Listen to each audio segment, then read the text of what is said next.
చాలామందికి కోర్టు విషయాలు, వివాద విషయాలు, స్థలాలు, పక్కేళ్లతో తగులు, అన్ని విషయాల్లో వివాదాలు రావడం అనేది చాలా వాళ్ళకి అనేక నష్టాలు కలిగిస్తుంటుంది. వివాదాలు ఎప్పటికీ తెలియవు, దానికోసం చిన్న తంత్రం ఉంటుంది.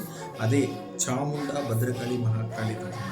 అద్భుతమైన మంత్రం. 3 కొబ్బరికాయలు తీసుకుని పొద్దున్నే మీకు దగ్గరలో ఉన్న శక్తి ఆలయం అంటే పోచమ్మ కావచ్చు, మహంకాళి కావచ్చు, అమ్మవారికి సంబంధించిన ఏదో ఒక ఆలయంలోకి వెళ్ళి 3 కొబ్బరికాయలు కొట్టి ఒక మంత్రం చదువు. ఓం నమో చాముండాయై విచ్చై క్లీం భద్రకాళి క్రీం మహంకాళి మమ సర్వ విజయం తక్షణం దేహి ప్రేత్య స్వాహ.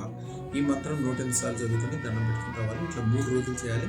మీకు తెలవకుండానే 45 రోజుల్లో ఆ విషయాలు మొత్తం, అంతకుముందు మిమ్మల్ని బాధకు పెట్టిన విషయాలు మొత్తం మీకు అనుకూలంగా మారితే, ఇవన్నీ కూడా అదృష్టతను పెట్టుకోవటం వలన ఇవన్నీ చేయాల్సిన అవసరం లేకుండానే 100%, 1000% ఎలాంటి వివాదాలైనా ఏదైనా కూడా చివరికి మీకు అనుకూలంగా మారిపోయి దాని ద్వారా మీకు వచ్చిన చెడ్డ ద్వారానే 1 కోటి రెట్లు లాభం వచ్చే విధంగా తప్పడం అనేది అదృష్టం. ఎందుకంటే అదృష్టంలో ఉండే శ్రీ యంత్రముకు సంబంధించిన బీజాక్షరం వలన మీరు ఏ పని చేసినా కూడా 1 కోటి రెట్లు లాభం వచ్చే అవకాశం దాంట్లోనే ఉంటుంది. అదృష్టం దాన్ని తప్పకుండా చేయండి. మీకోసం కాదు, మీ పిల్లల కోసం, మీ కుటుంబాల కోసం, మీ పేరు ప్రతిష్టల కోసం. మనిషి బతికేది 100 సంవత్సరాలు, కానీ యుగాంతం వరకు మన పేరు ప్రతిష్టలు ఉండాలంటే అదృష్టదాన ఒకటే మార్గము. శుభం బియ్య. ముమ్మడి గంగాధరరావు గారు, ధనికుల గోత్రము, తిమ్మాపురం, కాకినాడ.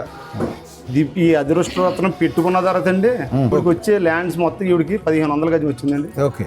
అది 2 కోట్ల చిల్లర ఉంటుంది. ఓకే. అది క్లియర్ అయిపోయింది. నేను స్టేట్ బ్యాంక్ రెంట్కి ఇచ్చానండి 500 గజాలు. ఇప్పుడు తెలిసిపోయిందా 100 కోట్లు సంపాదిస్తాను? సూపర్. 100 కోట్లు లేదు, 1000 కోట్లు అండి.